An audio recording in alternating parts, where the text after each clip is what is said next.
Assalamualaikum warahmatullahi wabarakatuh. Di video kali ini kita akan belajar cara untuk menghandle atau memanipulasi tanggal dan waktu di PHP. Jadi untuk tanggal dan waktu itu sudah pernah dipakai, diaplikasikan sebelumnya di video tutorial PHP, tapi itu hanya implementasi sederhananya saja. Jadi di sini untuk fungsinya itu kita bisa menggunakan date. Begini. Ini ada referensinya di hover di VS Code saya. Kemudian ini ada formatnya yang mau ditampilkan. Ini dia ada hari, ada juga minggu, ada bulan, kemudian tahun, ada waktu. Jadi waktu ini berhubungan dengan jam. Dia bisa kapital dan bisa huruf kecil. Ada detik, menit, jam, kemudian ada time zone juga. Zona waktu. Jadi intinya di sini kita bisa menerapkannya sesuai parameter tersebut. Untuk lebih lengkapnya kalian bisa lihat di ini. Ada linknya. Kalian bisa pause atau langsung kunjungi di browser https://php.net manual and kemudian nama fungsinya apa begitu. Di sini ada warning expected one argument. Jadi di sini kita harus masukkan argumennya. Kalau dia hanya begini, dia tidak akan tampil tentunya. Walaupun kita echo mungkin ya. Nanti yang muncul malah pesan error. Di sini kita harus memprint nilainya juga di sini. Jadi maunya saya, contohnya saya mau nampilin tahun. Itu Y. Di sini sudah ada. Oke, di sini untuk memperjelas biar enak untuk format tanggal, kita punya yang namanya year, month, kemudian day, kemudian ada L. L ini untuk nama harinya. Tentunya defaultnya itu dalam bahasa Inggris. YMDL, seingat saya begitu ya. Kemudian ada opsi untuk huruf kapital dan huruf kecil. Kalian bisa tes masing-masing sendiri bagaimana outputnya nanti. Karena kalau saya jelasin satu-satu kan dia jadinya memperpanjang durasi video. Yang dimana saya juga agak malas kalau durasi videonya lama. Karena rendernya lama juga berarti. Dan makan tempat di hard disk. Jadi di sini simpelnya kita bisa nampilin sesuai dengan formatnya di sini. Jadi di sini akan menampilkan tahun 2020. Jadi ini pengaplikasian yang paling sederhana itu bisa kita masukkan di footer. Biasanya kan di footer website itu ada copyright ad bla bla bla begitu. Jadi daripada kita masukkan tiap tahun kita rubah nilainya 2020, 2021, kita pakai aja begini. Dia otomatis update menyesuaikan tahun dari server lokal kita, servernya. Jadi di sini kita bisa juga buat pemisahnya. Di sini kan kalau kita buat YMD begini misalnya. Dia kan jadi nyatu begini. Yang mana ini gak bagus dilihat ya. Gimana membacanya coba kayak gini. Jadi saya maunya D. Kita kasih dash, mon, bulan, Y. Begini. Kita refresh. Dia akan tampil begini. Ini kalau semuanya pakai lowercase, huruf kecil. Tanggal 29. Kalau D-nya huruf besar, dia berubah menjadi nama harinya, tapi nama harinya disingkat juga. Jadi kalau kita mau yang full nama harinya itu pakai L. Jadi begini. Tuesday 12.20. Di sini kalau M-nya besar, kita refresh, dia begini. Desember, dash. Kemudian Y-nya besar begini. Tuesday Desember 2020. Jadi kita bisa menggunakan dash atau kita bisa buat spasi ya kalau saya tidak salah ya. Iya, dia bisa begini juga. Kemudian kita bisa gunakan slash untuk pemisah ya. Yang terakhir itu kita bisa gunakan titik.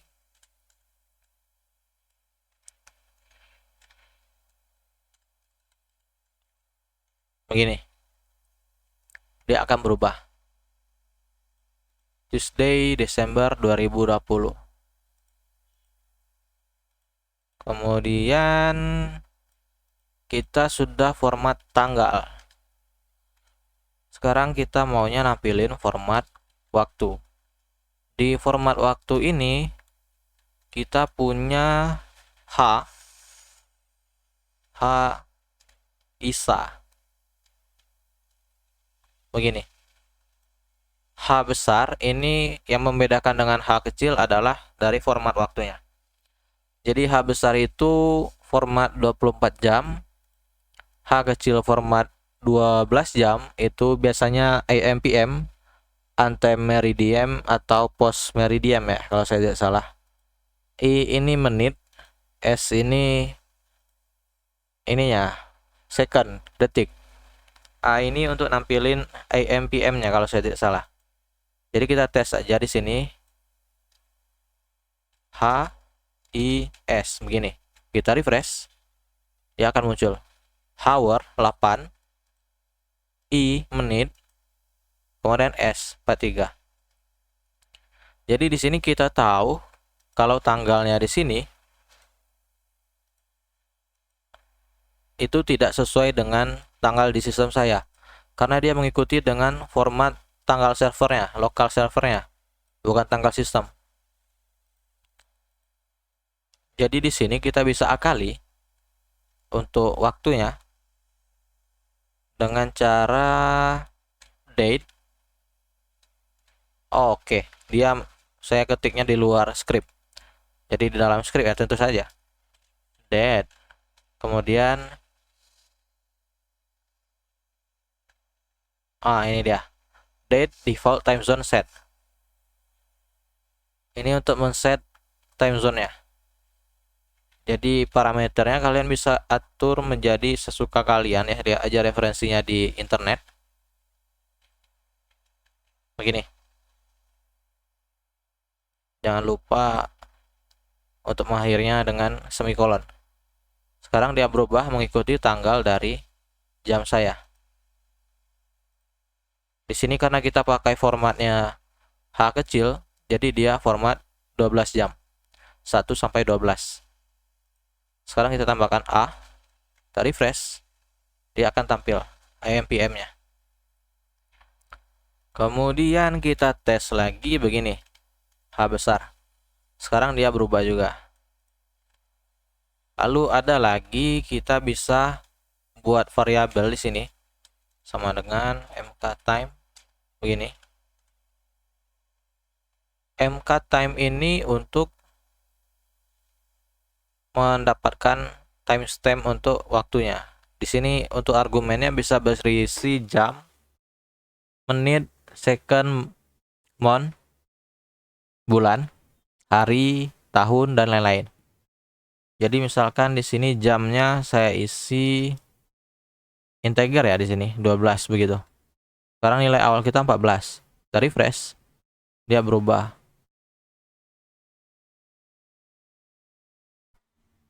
10, dia berubah.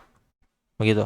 Jadi parameternya bisa kalian isikan menit 30, kemudian secondnya 40, bulannya ini bulan 08, 8 aja ya. Kemudian harinya 24, tahunnya 2007 begini. Kemudian di sini kita harus pakai timestamp-nya. Karena di sini kita sudah ada nilai HI sah, Kita tambahkan YMD juga.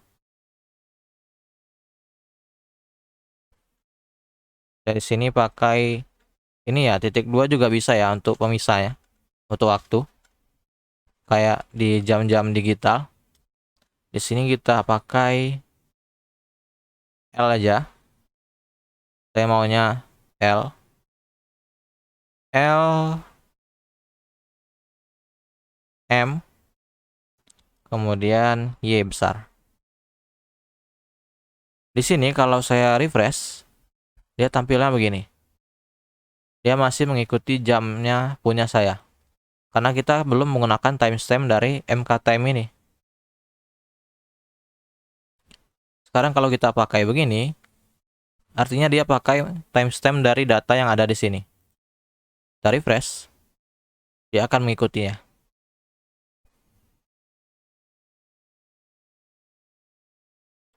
Oke, sekarang kita sudah membahas tentang MKTime.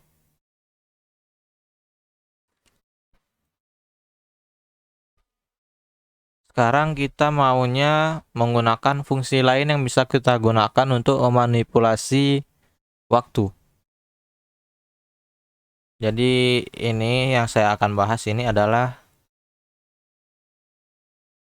fungsi str to time.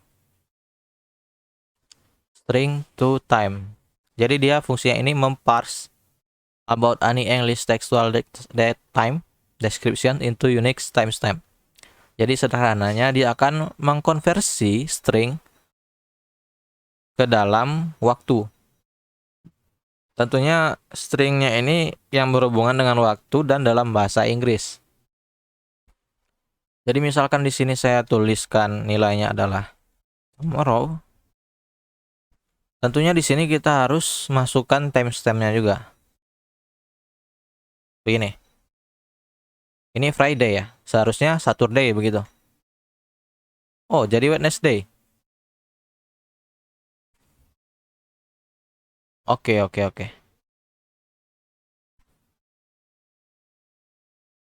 Ini karena nilai kita yang saya masukkan ini tomorrow, besok.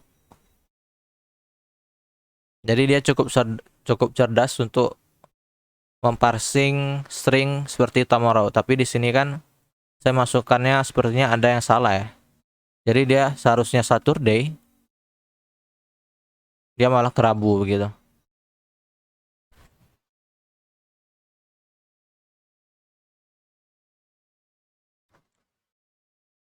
Jadi misalkan di sini kita tuliskan AM,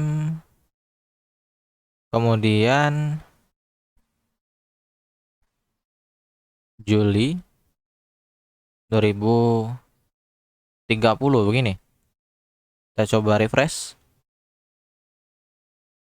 Ya akan tampil Juli bulan 7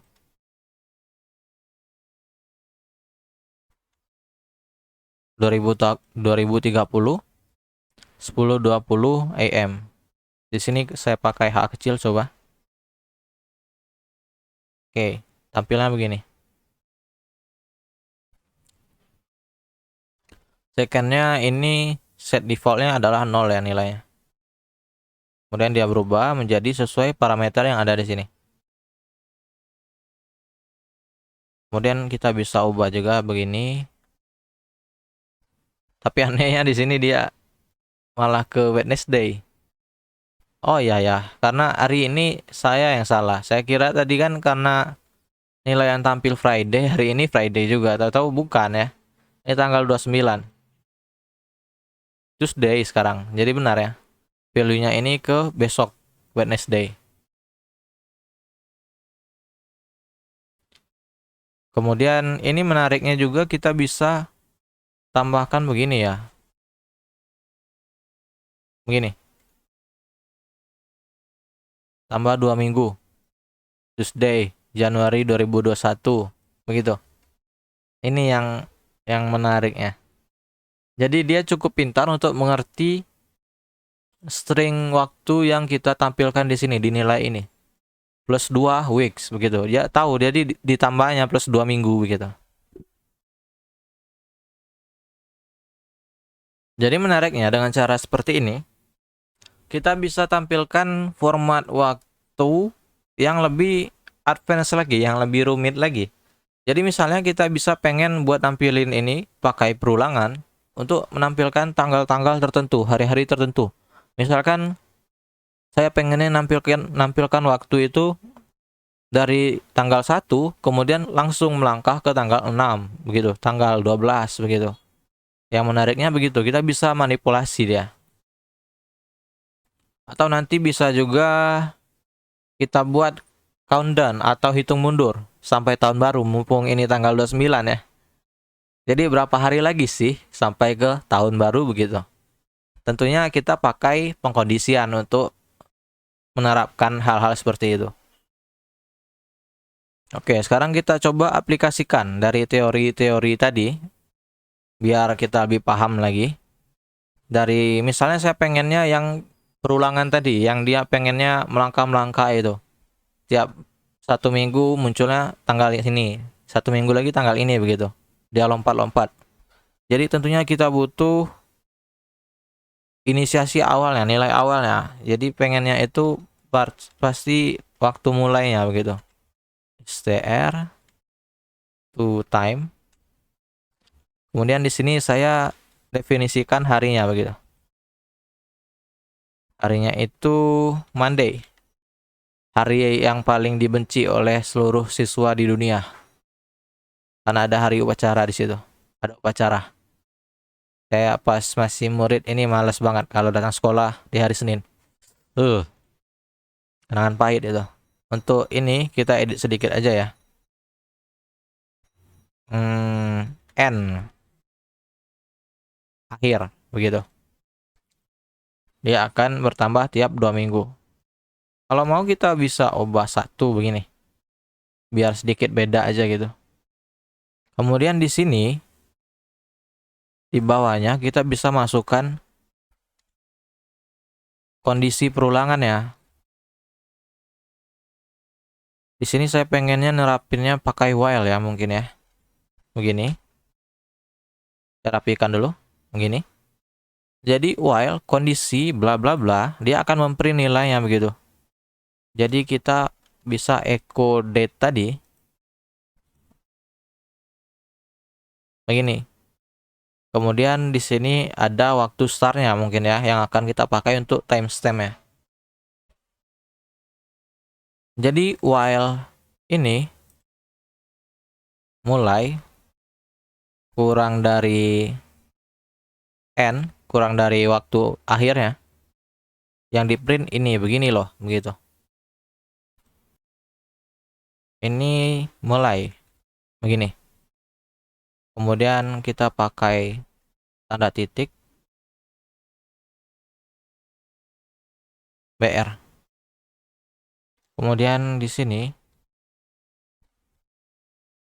sama dengan Oke, jadi di sini 1 week ini kita ubah jadi 5 aja ya.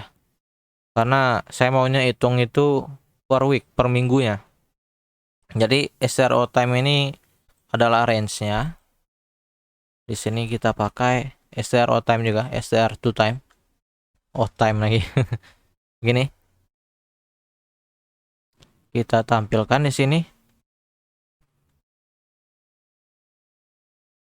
Plus 1 minggu. Kemudian mulai. Ya, ini. Kira-kira begini ya. Saya coba dulu ya. Tapi di sini kan dia nggak ada error ya. Kita refresh. Dia tampilnya. Oke, oke, oke. Monday, Januari. L. Kita ganti L-nya ya. D. Begini. 4, 11, 18, 25, 1. Begitu. Dia bertambah setiap minggu.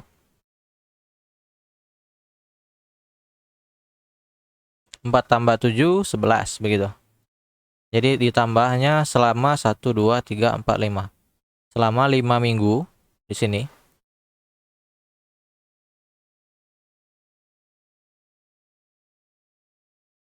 Mungkin ada cara lain yang lebih kreatif atau lebih efektif, silakan kalian berkreasi. Atau kalian bisa ikuti dengan cara seperti ini untuk menampilkannya per minggu. Begini. Kemudian ini kita sudah melakukan yang versi perulangan ya. Kalian bisa ini screenshot dulu kalau mau lihat atau mau dijadikan referensi untuk waktu. Saya yakin pasti berguna nantinya nanti. Sekarang kita bakal lanjut cara countdown atau hitung mundur ya. Seperti cara tadi, kita butuh inisiasi waktu awalnya. Jadi saya pengennya itu T1 sama dengan str to time kapan gitu.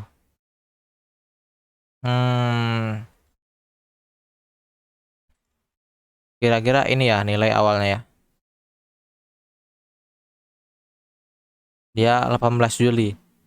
Nanti akan dihitung countdown ya. Berapa hari lagi sih sampai ke 18 Juli ini begitu. Jadi kita butuh T2 di sini. Kita gunakan sale. Dia akan round fraction up. Sale value, sale nilainya begitu. Jadi di sini sale-nya kita buka lagi begini. Kita round. Jadi ini kalau tanda buka kurung dan tutup kurung adalah nilai yang untuk dibulatkan begitu. Jadi kita pakai T1 dikurang time ya. Begini ya, kalau saya tidak salah ya. T1 kurang time.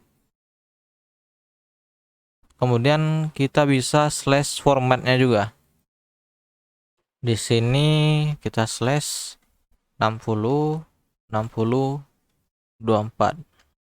Kemudian tinggal kita echo.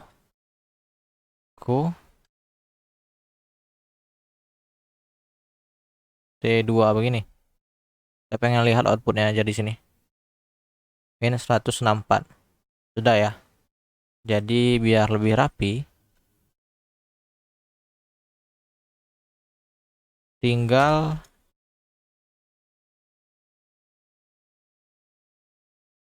hari lagi menuju 14 Juli atau menuju hari konser begini. Kita refresh, tinggal min 164 hari lagi menuju hari konser begitu.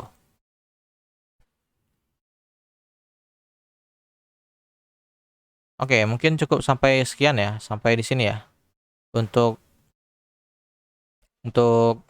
manipulasi tanggal dan waktu. Nanti kalian bisa cari langsung di internet atau dokumentasi resmi PHP untuk manipulasi tanggal dan waktu. Sekian, wassalamualaikum warahmatullahi wabarakatuh.